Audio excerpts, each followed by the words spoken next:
విశ్వమానవాళి ఎవరు ఎన్నడూ ఎదుర్కొని ఉపద్రవం ఒకటి మనందరం కూడా ఎదుర్కొన్నాము. ఆ కరోనా సమయం మేము తెచ్చాము. కరోనా మేము తేలేస్తాము అధ్యక్ష. దాని తర్వాత సార్ బ్రదర్ వినండి, ఒక నిమిషం వినండి దయచేసి. వారిని కోరేది అధ్యక్ష, నేను సబ్జెక్ట్ మాట్లాడుతున్నాను బ్రదర్, విమర్శ చేయడం లేదు అధ్యక్ష. 2019 చివరిలో కరోనా వచ్చింది అధ్యక్ష. 19 డిసెంబర్లో వచ్చింది, అందుకే కోవిడ్-19 అంటారు దాన్ని, ఎందుకంటే 19 చివరిలో వచ్చింది. 2020 మార్చిలో ఇండియాలోకి వచ్చింది. మొదటి కేసు హైదరాబాద్లో 2020 మార్చి 2 నాడు వచ్చింది. అప్పటి నుంచి అధ్యక్ష 2 సంవత్సరాలు ఆర్థికంగా అతలాకుతలం అయిపోయిన పరిస్థితి. అందుకే అధ్యక్ష మీరు చూస్తే లెక్కల్లో అప్పటిదాకా జీతాలు చక్కగానే వచ్చినాయి కదా అధ్యక్ష. ఆ తర్వాతనే కదా కొంత ఏమనుకున్నాం, ఎక్కడ డైవర్ట్ చేశారో అన్నారు డిప్యూటీ సీఎం. ఎస్, ఎక్కడ డైవర్ట్ చేశాం అధ్యక్ష? మేమేమనుకున్నాం, కరోనా అయినా ఆర్థిక సంక్షోభమైనా ఆసరా పెన్షన్లు ఆగొద్దు, కళ్యాణ లక్ష్మి ఆగొద్దు, రైతు బంధు ఆగొద్దు, పేదవాళ్లకు ఎస్సీ ఎస్టీ డెవలప్మెంట్కి ఇచ్చే డబ్బులు ఆగొద్దని వాటికి డైవర్ట్ చేశాం. ఉద్యోగులకు 4-5 రోజులు ఆలస్యంగా ఇచ్చి ఉండొచ్చు, మేము ఒప్పుకుంటాం, ఇచ్చి ఉండవచ్చు. కానీ మీరు కూడా దయచేసి గమనించుకోండి, సరి చేసుకోండి. ఈ రోజు కూడా బట్టి విక్రమార్క గారు నేను కోరుతా ఉన్నా, మీరు కూడా మిమ్మల్ని మీ డిపార్ట్మెంట్ తప్పుదోవ పట్టిస్తుంది. చాలా మంది చిరుద్యోగులకు నిన్న హరీష్ గారు చెప్పారు, సిర్పూర్ కాగజ్ నగర్ ఎమ్మెల్యే గారు ఏం చెప్పారు అధ్యక్ష? కాంట్రాక్ట్ మెడికల్ ఆఫీసర్లు 10 నెలలుగా జీతం లేకుండా ఉన్నారు. దయచేసి మీరు కూడా రివ్యూ చేసుకోండి, విమర్శ కోసం విమర్శ కాదు.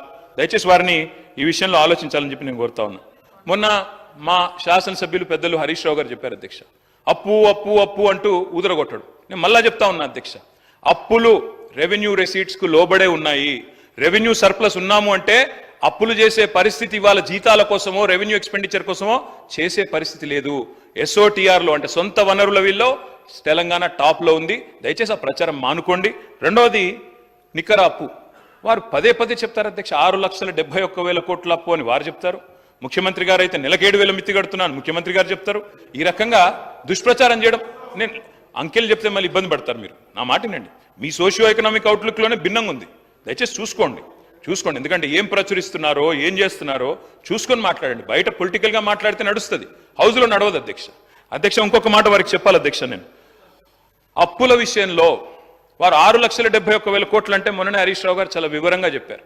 ఏవైతే ప్రభుత్వం కట్టే అవసరం లేని అప్పులు ఉన్నాయో, ఏవైతే గ్యారంటీలు మాత్రమే ఇచ్చి వాటికి కట్టే అవసరం లేని ఉన్నాయో అవన్నీ కూడా కూడేసి కేవలం బదనాం చేయాలన్న ఎజెండాతో వారు ఒక ప్రయత్నం చేశారు. I leave it to the wisdom of the honourable deputy chief minister. సరే, ఎన్నికలు అయిపోయినాయి సార్, ఎన్నికలు అయిపోయినాక కూడా ఇంకా ప్రతిపక్షం మోడ్లో ఉండాల్సిన అవసరం లేదు, ఇంకా ఎన్నికల మోడ్లో ఉండాల్సిన అవసరం లేదు, అయిపోయింది. ఇప్పుడు గవర్నమెంట్ మీకు ఇచ్చారు, 5 ఏళ్ళు చక్కగా నడపండి. మీరు మీ రాష్ట్రాన్ని, మన రాష్ట్రాన్ని మీరే బదనాం చేస్తే వచ్చేదేమీ లేదు. రాష్ట్రం దివాలా తీసిందంటే ఒక హవాలా వ్యాపారాన్ని వస్తాడా అధ్యక్ష ఇక్కడ పెట్టుబడి పెట్టేందుకు? దయచేసి రాష్ట్రాన్ని ఖర్చు చేయడం ఆపండి అని చెప్పి నేను వారికి విజ్ఞప్తి చేస్తా ఉన్నాను అధ్యక్ష. ఇంకొక మాట చెప్పాలి అధ్యక్ష, నికర అప్పు హవాలా వ్యాపారులు కోటిలో ఉన్నారు. మీ వాళ్ళని అడగండి, బాగా చెప్తారు. తెలిసిన వాళ్ళు బాగున్నారు, మీ దానిలో వాళ్ళని అడగండి, చెప్తారు అధ్యక్ష. మేము చేసిన నికర అప్పు మొన్న హరీష్ రావు గారు చెప్పారు 3,85,340 కోట్లు మాత్రమే. దయచేసి సభని ప్రజలని తప్పుదోవ పట్టించే ప్రయత్నం చేయకండి. ఇంకొక మాట కూడా నేను గౌరవనీయులైన ఆర్థిక మంత్రి గారికి విజ్ఞప్తి చేస్తా ఉన్నాను అధ్యక్ష. ఎన్నడైనా కూడా మన కుటుంబ ఆస్తి అయినా, వ్యక్తిగత ఆస్తి అయినా, లేదా రాష్ట్రం యొక్క సంపద అయినా, అప్పులైనా, రెండింటిని కలిపి చూస్తారు అధ్యక్ష. ఇప్పుడు మా స్పీకర్ గడ్డం ప్రసాద్ గారు అంటే మా అందరికీ అభిమానం. స్పీకర్ గారు మన అఫిడవిట్లో ఎన్నికల్లో పోటీ చేసినాడు, మీరు అఫిడవిట్ ఇచ్చారు ఎలక్షన్ కమిషన్కి. ఏం చెప్పినాం అధ్యక్ష? అందులో ఆస్తులు చెప్పాం, అప్పులు చెప్పాం, నెట్వర్త్ ఎంత అనేది చెప్తారు అధ్యక్ష. మరి ఎంతసేపు అప్పు అప్పు అప్పు అని నడిచేటోళ్ళు మరి తప్పకుండా అప్పులతో పాటు గత ప్రభుత్వం ఇచ్చిన ఆస్తులు కూడా చెప్పాలి కదా అధ్యక్ష. ఎట్లా చూస్తారంటే అధ్యక్ష, ప్రపంచవ్యాప్తంగా అప్పు ఇవ్వాలి అంటేనే, అప్పు ఎవరైనా ఇవ్వాలంటేనే సంపద చూస్తేనే ఇస్తారు అధ్యక్ష. పరపతి లేకపోతే, పతార లేకపోతే, పలుకుబడి లేకపోతే, నువ్వు కట్టే సత్తా ఉందా లేకపోతే ఎవరిస్తారు అధ్యక్ష అప్పు? అందుకే ఎప్పుడైనా కూడా ప్రపంచవ్యాప్తంగా వాడే కొలమానం ఏంది అంటే debt is to GDP ratio. అప్పు నీ జీడిపి అంటే మొత్తం నీ సంపద యొక్క పరిమాణం. ఈ నిష్పత్తి చూడాలి అధ్యక్ష. ఈ నిష్పత్తిలో ఎక్కడ ఉన్నాం అధ్యక్ష ఈరోజు మనం భారతదేశంలో? అధ్యక్ష, డెట్ GSDP రేషియో తీసుకుంటే, టోటల్ అవుట్ స్టాండింగ్ మనం లయబిలిటీస్ తీసుకుంటే తెలంగాణ 27.9% అధ్యక్ష.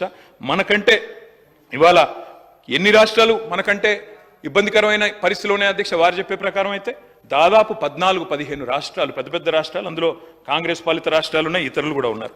వారిని ఇంకొక మాట కూడా నేను విజ్ఞప్తి చేస్తా ఉన్నా. ఇప్పుడే నేను రెవెన్యూ రిసీట్స్ గురించి కూడా చెప్పిన. రెవెన్యూ రిసీట్స్ ఇస్తూ మనం GSDP తీసుకున్నా మంచి షేప్లో ఉన్నాము. దయచేసి రాష్ట్రాన్ని బదనాం చేయవద్దని చెప్పి వారికి నా విజ్ఞప్తి. అధ్యక్ష, ఇంకొక మాట కూడా చెప్పాలి. 2014-15లో అధ్యక్ష, ఆనాటి జీడిపి, ఆనాటి జిఎస్డిపిలో మన అప్పుల శాతం 14.4. ఈరోజు అధ్యక్ష 2023-24లో మన డెట్ జీడిపి రేషియో 27.8. ఆ రోజు 14.4, ఈరోజు 27.8. వారేమో అప్పులు పెరిగిపోయినాయి అంటున్నారు. మరి ఈ రేషియో ఏం చెప్తుంది అధ్యక్ష?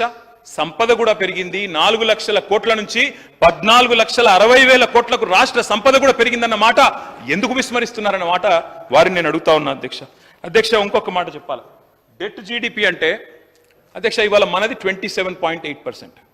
భారతదేశం యొక్క డెట్ జీడిపి రేషియో, కేంద్ర ప్రభుత్వం యొక్క డెట్ జీడిపి రేషియో 59%. అదేవిధంగా అధ్యక్ష ప్రపంచంలోనే అత్యంత ధనిక దేశం ఏది అధ్యక్ష? అమెరికా. ఆ తర్వాత మనం చెప్పుకుంటాం సింగపూర్ గురించి, జపాన్ గురించి చెప్పుకుంటాం.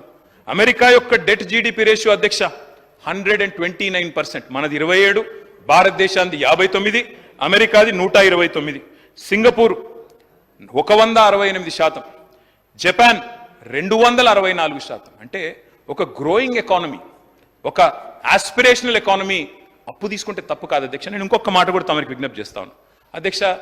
మన జనరేషన్లో, మన తండ్రుల నాటి కాలంలో ఏంది అధ్యక్ష అప్పు గురించి థింకింగ్? భారతదేశంలో సగటు జీవిది అప్పు చేస్తే తప్పు.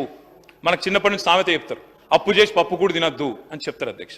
చిన్నప్పుడు ఏముండే అధ్యక్ష? మనం చిన్నగా ఉన్నప్పుడు మన తండ్రుల కాలంలో ఏనాడైనా ఎవరైనా ఒకటే కల ఉంటుండే, ఉద్యోగం చేస్తే నేను రిటైర్ అయ్యే నాటికి ఒక ఇల్లు కొనుక్కోవాలి, రిటైర్ అయ్యే నాటికి ఎన్ని కిరాయిన్లలో ఉన్నా రిటైర్ అయ్యేటప్పుడు మాత్రం సొంత ఇంట్లో బతకాలి, చచ్చిపోతే కూడా సొంత ఇంట్లోనే చచ్చిపోవాలి అని ఒక కోరిక చెప్తారు అధ్యక్ష. కారు కూడా కొనుక్కుంటే తిరగలేని పరిస్థితి, అప్పటిదాకా స్కూటర్ మీద తిరిగినా రిటైర్ అయినాక కార్లో తిరగాలి అనుకుంటారు అధ్యక్ష. కానీ ఇలా పరిస్థితి ఎట్లా మారింది అధ్యక్ష? మన తండ్రుల కాలంలోనేమో, మన ముందున్న జనరేషన్లోనేమో రిటైర్మెంట్ నాటికి ఇల్లు కొనుక్కునేటోళ్ళు. మరి ఈ రోజు ఏం జరుగుతుంది అధ్యక్ష? హైదరాబాద్లో ఒక అమ్మాయికి కానీ, ఒక అబ్బాయికి కానీ, మన చెల్లెలకు కానీ, మన తమ్ముడికి కానీ, మన పిల్లలకు కానీ ఐటీ ఉద్యోగం వస్తే మొట్టమొదలు ఏం కొంటున్నారు అధ్యక్ష? వాళ్ళు 22-23 ఏళ్ల వయసులోనే మొదలు కొనేది కారు, 2-3 నెలల్లో కొనేది ఇల్లు. మరి అప్పుడేమో రిటైర్మెంట్ అప్పుడు కొనుక్కున్నాం, ఇప్పుడేమో జాబ్ ఎక్కంగానే కొంటున్నాం. అంటే ఏం మారింది అధ్యక్ష? ఏం మారింది అంటే మన పరపతి, మన పలుకుబడి, మన పతారా, మనకు లోన్లు ఇచ్చే ఇన్స్టిట్యూషన్లు కూడా నమ్ముతున్నాయి నువ్వు కడతావని చెప్పి. అందుకే అంటా ఉన్నా అధ్యక్ష, ప్రొడక్టివ్ సెక్టర్లో ఇన్వెస్ట్మెంట్ పెడితే అది అప్పు తప్పు కాదు, అది భవిష్యత్తు మీద పెట్టే పెట్టుబడి అవుతుంది. కాబట్టి అప్పు అప్పు అప్పు అంటూ ఆగం చేయవద్దని చెప్పి కూడా వారిని నేను విజ్ఞప్తి చేస్తా ఉన్నా అధ్యక్ష. నేను ఇంకొక మాట కూడా చెప్పాలి. రాష్ట్రం వచ్చిన నాడు తెలంగాణ రెవెన్యూ 46,000 కోట్ల అధ్యక్ష. 2024 నాటికి రాష్ట్ర రెవెన్యూ 1,60,000 కోట్లు అధ్యక్ష. ఇప్పుడే నేను చెప్పాను,